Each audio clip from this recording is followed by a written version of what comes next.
오늘의 본문을 이렇게 묵상하는 가운데 과연 우리의 인생은 어디에 목적을 두고 사는가 하는 그런 주제가 떠올랐습니다. 과연 여러분들은 여러분의 인생의 목적을 어디에 두고 살고 계십니까? 그러는 가운데 제가 만나본 적은 없지만은 평소에 관심이 있어서 그분의 책을 좀 본 분이 있었는데 팀 켈러라고 하는 그런 목사님입니다. 그분이 지난 주간에 별세를 하셨어요. 참 뉴욕 한복판 맨하탄가에서 참 많은 사람들을 이렇게 복음으로 이끌었던 그런 미국의 영향력 있는 그 지도자였습니다. 한국에서도 잘 알려져서 그분이 한국에 와서 세미나도 한 적이 있었던 것 같아요. 그분이 72세 나이로 하나님 품으로 돌아갔습니다. 그 기사가 떠서 제가 이렇게 자세히 살펴봤습니다.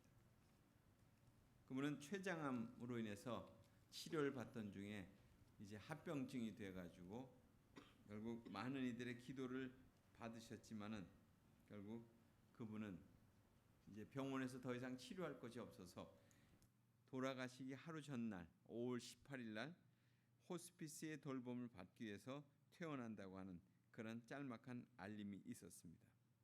그리고 그의 아들 그 마이클 켈러는 아버지는 호스피스의 돌봄을 받기 위해서 병원에서 퇴원했다고 하는 것을, 그리고 자신의 아버지는 며칠 동안 자기가 돌보게 되었는데 자신을 위해서 기도해 달라고 그렇게 부탁했다는 거예요. 여러 번 기도를 통해서 예수님과 함께 나는 본향으로 가게 될 거라는 말씀을 하셨다는 거예요.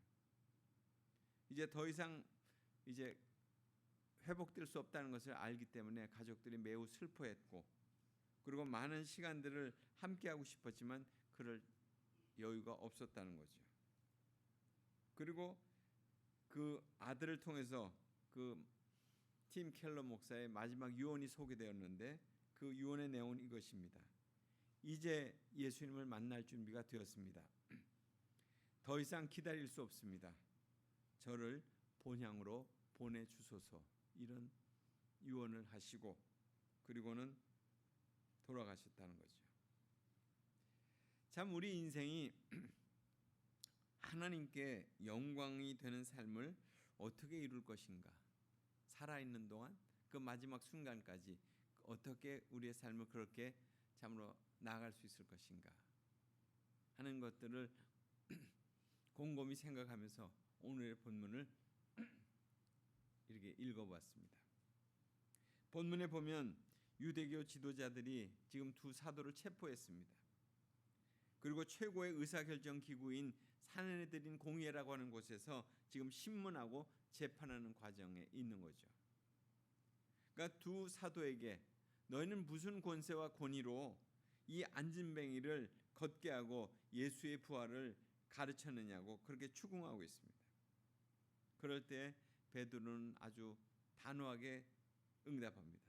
너희들이 십자가에 못 박혀 죽은 그 예수, 하나님의 달리신 그 예수, 그 예수의 이름으로 살렸다는 거예요. 이처럼 예수님은 건축자의 버린 돌이 됐지만 진모퉁이의 모퉁이 돌이 되셨다, 이런 말씀을 하셨죠. 그 지난주의 말씀이잖아요. 결국 예수님 외에는 다른 이름을, 구원받을 만한 이름을 우리에게 주신 일이 없다. 이 대답을 들은 유대교 지도자들은 더 이상 할 말이 없었어요. 단지 그들을 무식한 변방에 참 어떻게 보면 별 볼 일 없는 그런 지도자 예수를 따라다녔던 그런 사람으로 생각했는데 하나님의 말씀으로 자신의 사역을 아주 정확하게 증거하는 것에 있어서 그들은 말문이 막히고 말았죠. 아울러 그들이 고침받게 한 그 사람, 날 때부터 안진뱅이 된 사람을 그 옆에 지금 세워놓고 있잖아요. 더 이상 비난할 수가 없었습니다. 그러니까 유대교 최고 지도자들의 모임에서 그들의 잘못함을 이렇게 지적할 수 없게 되자 참 하나님의 말씀에 대한 어떤 이유라든가 안진뱅이가 고침받은 것에 대한 이런 것들을 어떻게 더 이상 들춰낼 수 없게 되자 결국 이 상황 속에서는 예수님의 이름으로 그렇게 했지, 예수님의 그 부활을 현실적으로 지금 받아들일 수밖에 없는 그런 그 믿음의 자리에 그 결정적인 순간에 지금 이르게 됐다는 것입니다. 결국 궁색한 그 유대교 지도자들이 할 수 있었던 건 뭐였습니까? 너희들 참 잠깐 나가 있으라는 거예요. 자기들이 뭔가 그 궁색한 변명을 만들기 위해서, 대책을 만들기 위해서 그렇게 다시 의논하려고 내보냈죠. 그러니까 이미 사도들로 인해서 고침받은 그 난진병이 된 사람, 결국 예수님의 이름이 결국 널리 퍼지기 시작했잖아요. 그가 고침받은 것이 예수의 이름으로 고침받았다 하는 것이 지금 알려지기 시작했잖아요. 그러니까 부인할 수 없는 그런 상황 가운데 있게 된 거죠. 그러니까 상식적으로 본다면 자신들이 한 일에 대해서 그래 우리가 잘못 알았고 정말 그분의 이름이 놀라운 이름이구나 이렇게 사과를 하고 그걸 인정해야 되는데 그렇게 할 생각이 없었던 거예요. 자신들이 지닌 권력의 약함을 보여주지 않으려고 그들은 사실 부끄러운 타협을 하는 거예요. 너희들 더 이상 예수의 이름으로 이렇게 가르치지 않았으면 좋겠다. 그러니까 이 얘기를 딱 그렇게 하는 것은 유대교 어떤 지도자들, 우리가 그 성화 같은 데서 보면 아주 참 권위 있게 보이는 품위 있는 옷을 입고 있는 그들의 모습 속에서 그런 모습이 나왔다는 것이 참 우스꽝스럽기도 합니다. 사도들의 신앙을 너무 과소평가한 거예요. 이들은 이미 예수의 이름으로 살기로 결정한 분들 아니에요? 결단한 분들이죠. 모두 침묵하고 있을 때 그들은 예수의 이름으로 사역을 시작한 사람들입니다. 유대교 지도자들은 자기들의 권고로 그냥 너희들이 우리들의 말을 안 들을 수 없을 거야 이렇게 하면서 간단하게 이 문제를 끝내려고 했을지도 몰라요. 어떻게 빛을 가릴 수 있으며 퍼져가는 예수님의 소문을 막을 수 있을까, 이것에 대한 생각을 못한 거죠. 기독교의 복음의 역사는 이렇게 시작이 된 거예요. 사도들에게 받아들여진 그 생명의 복음, 누구도 막을 수 없는 하나님의 역사로 지금 흘러가기 시작한 거잖아요. 그 복음이 오늘 우리에게까지 온 거죠. 유대교 지도자들이 아직도 깨닫지 못하는 것은 자신들은 하나님의 말씀을 잘 알고 있으면서 말씀 앞에서 자신과 하나님에게 맡겨주신 그 권세를 바르게 행사하지 못한다는 사실을 그걸 알지 못한 거예요. 사도들은 자신에게 주어진 복음이 왜 생명의 복음인지에 대해서 응답하는 삶을 지금 살고자 하는 거잖아요.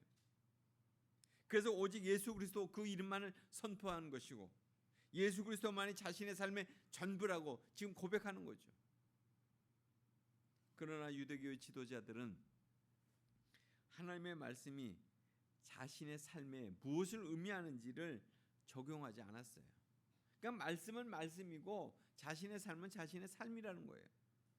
자신들의 어떤 교리, 자신들의 고난, 그냥 그것을 사용하는데 급급했던 거죠.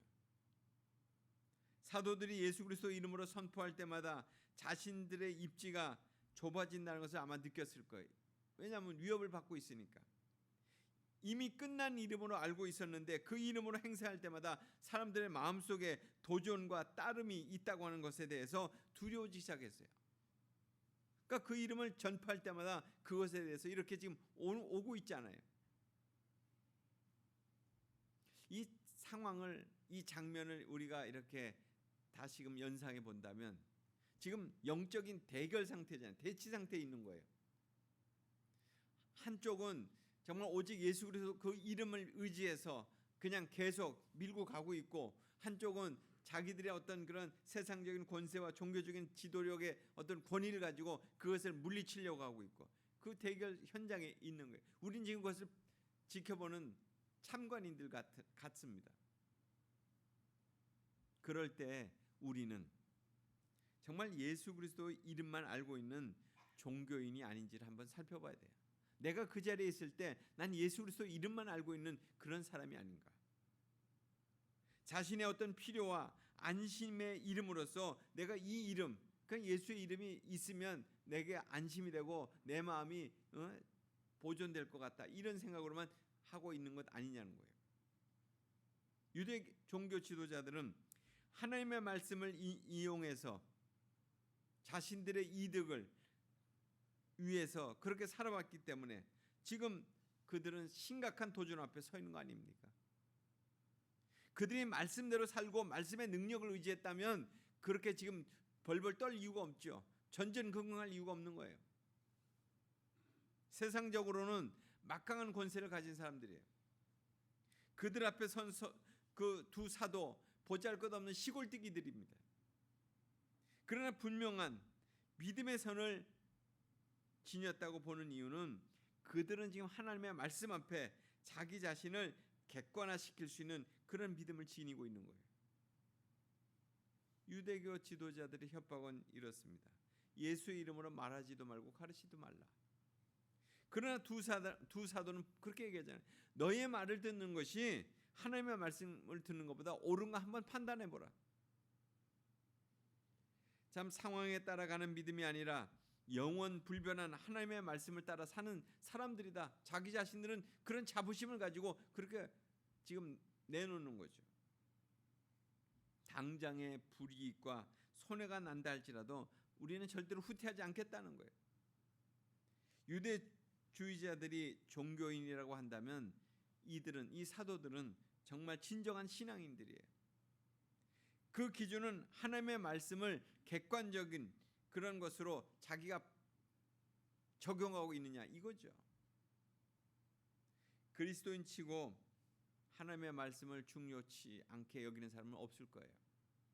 그러나 말씀을 자신의 삶에 객관적으로 적용하는 사람들은 흔치 않습니다. 물론 이연령 비연령을 하는 사람들은 있을지 몰라요. 그냥 필요에 따라서 말씀을 자기 마음대로 인용하는 사람들은. 그러나 말씀을 객관화한다는 것은 말씀 앞에서 늘 정직하게 반응한다는 거예요. 말씀대로 내가 살고자 하는 그런 흔들림 없는 결정을 한다는 거예요.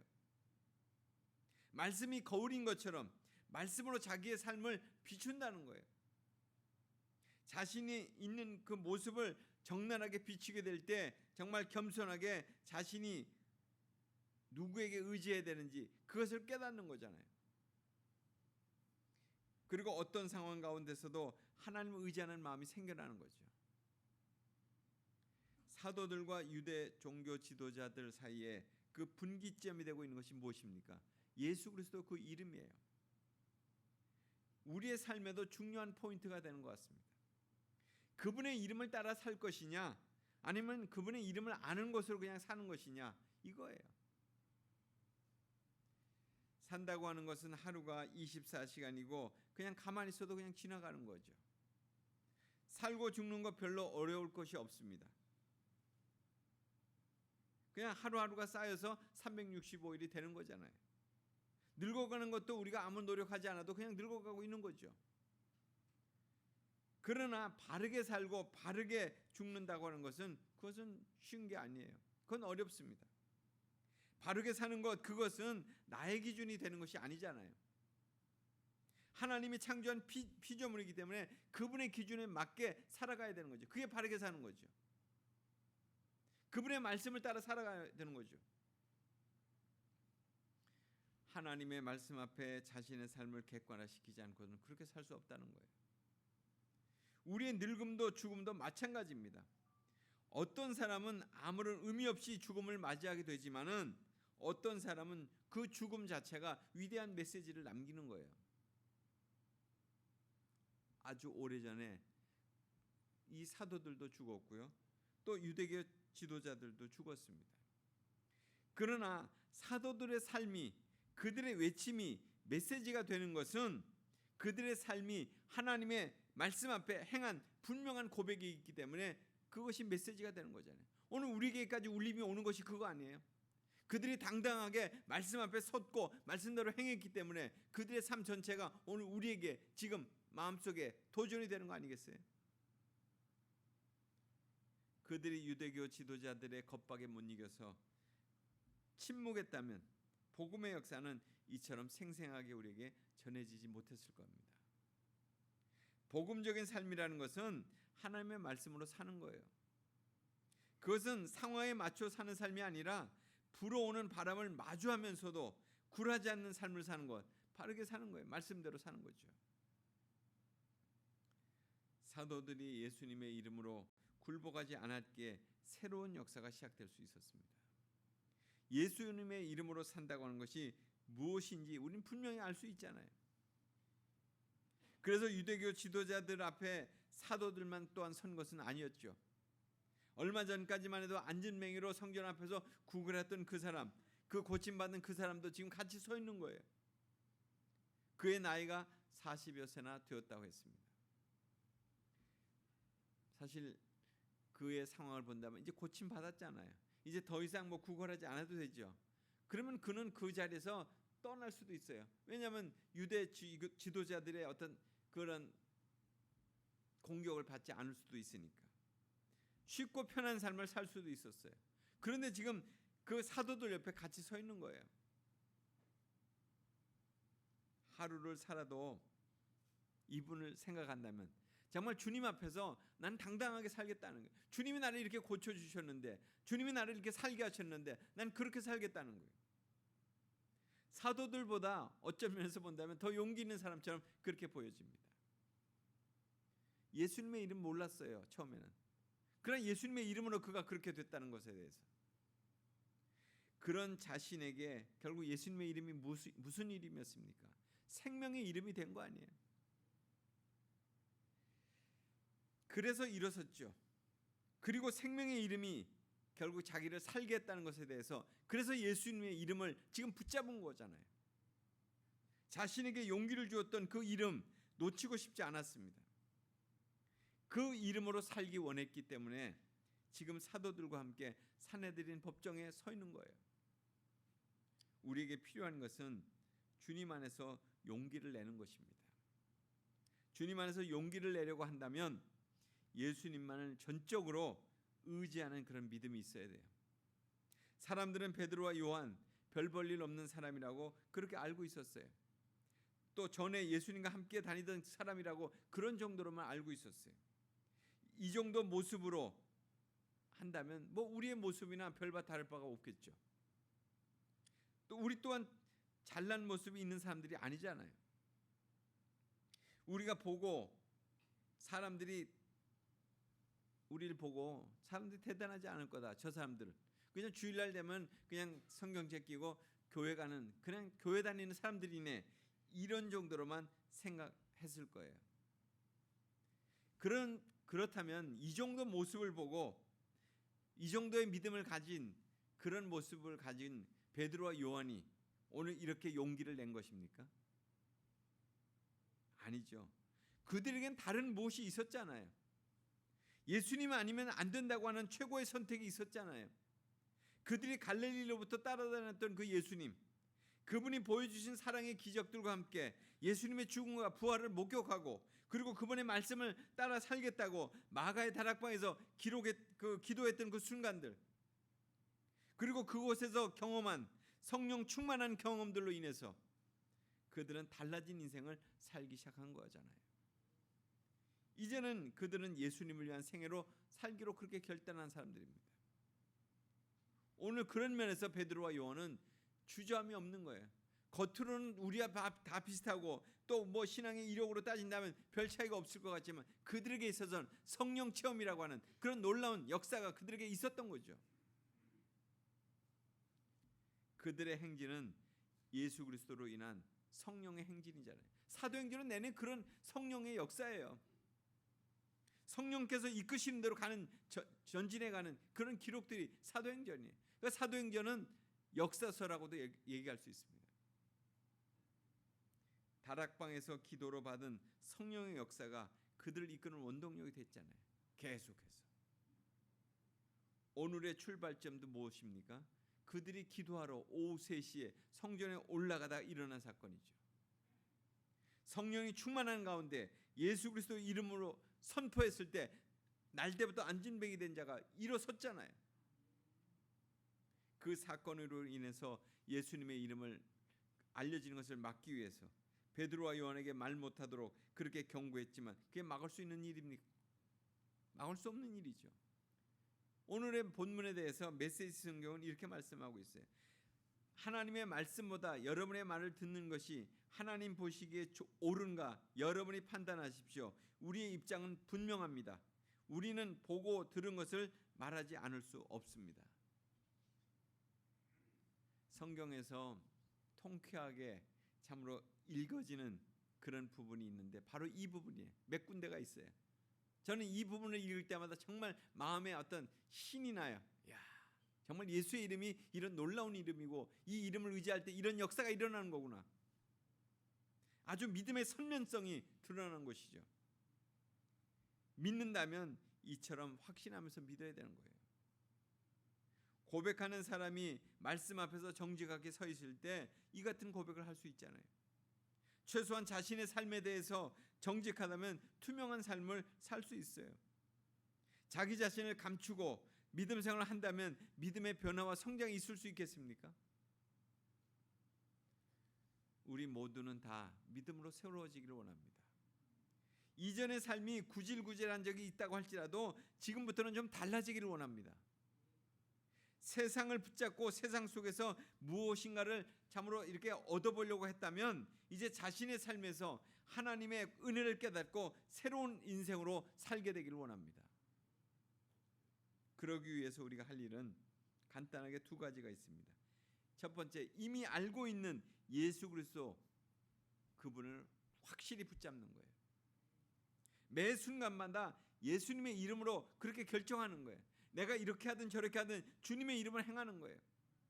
자신의 마음이 움직이는 곳마다 예수님의 이름으로 그렇게 부르는 거예요. 왜냐하면 우리의 마음이 가는 곳마다 가다 보면 예수님이 없이 가게 되면 결국 예수님과 무관하게 될 것이고 그러면 결국 망할 수밖에 없거든요. 그래서 어떤 일을 행할 때마다 예수님의 이름으로 예수님으로 그렇게 행하시기 바랍니다. 그리고 두 번째는 그분과 함께 사는 거예요. 그분과 함께 사는 거예요. 예수님은 우리와 함께 살기를 원하셔서 우리에게 오셨잖아요. 이건 뭐예요? 나는 죽고 결국 예수님이 사는 생애가 바로 그리스도인의 삶이거든요. 이게 그리스도인의 길이에요. 이것을 잊어버리게 되면 결국 내가 살게 되면 예수님은 내 뒤만 따라오시는 거예요. 예수님과 함께 살기 위해서는 부지런히 나를 부인해야 되는 거예요. 결국 부인한다는 것은 나의 생각, 나의 주장, 나의 모든 입장들을 내려놓는 것을 의미하는 거겠죠. 이제껏 우리는 예수님과 함께 산다고 하면서도 결국 나 중심으로 살아왔어요. 지금 이 순간에도 그런 마음들이 왔다 갔다 하고 있어요. 우리 안에서. 그래서 이제부터는 정말 사소한 결정으로부터 중요한 결정에 이르기까지 결국 주님 어떻게 할까요? 주님께서 원하시는 것이 무엇일까요? 이것을 묻고 그리고 거기에 따라가시기 바랍니다. 우리가 예수님과 함께 산다면 오늘 성령 강림 주일을 맞이해서 이 성령 강림의 계절에 정말 우리에게 색다른 은혜가 부어질 거예요. 예수님이 부활하시고 나서 50일이 지난 이때가 바로 이 오순절이고 이때가 바로 성령 강림절인데 바로 그때 우리에게도 똑같은 은혜가 부어질 거예요. 그런 은혜는 결국 무엇으로부터 비롯되는 것이냐? 예수의 이름으로 살 때, 예수의 이름으로 행할 때, 예수의 이름으로 나갈 때 그런 역사가 일어나게 될 것입니다. 그런 은총이 여러분과 저에게 모두 임하게 되기를 간절히 소원합니다. 같이 기도하겠습니다. 하나님, 오늘도 성령 강림절을 맞이해서 성령으로 충만한 사도 베드로와 요한이 사내들인 공회에서 담대하게 그들의 믿음을 선포하고 있는 것을 보게 됩니다. 하나님, 오늘 예수의 이름으로 그렇게 사는 자들에게 우리를 축복해 주시옵소서. 예수의 능력과 함께 그렇게 매일매일 삶을 그런 믿음의 길을 걸어갈 수 있는 저희들 되게 주옵소서. 그래서 참으로 이 어지럽고 혼란한 이 세대 가운데서 오직 예수님 그분만을 따라 나는 죽고 예수님만을 사는 그런 생애로 다시 한번 거듭난 생애가 될 수 있도록 축복해 주시옵소서. 예수님 이름으로 기도드리옵나이다. 아멘.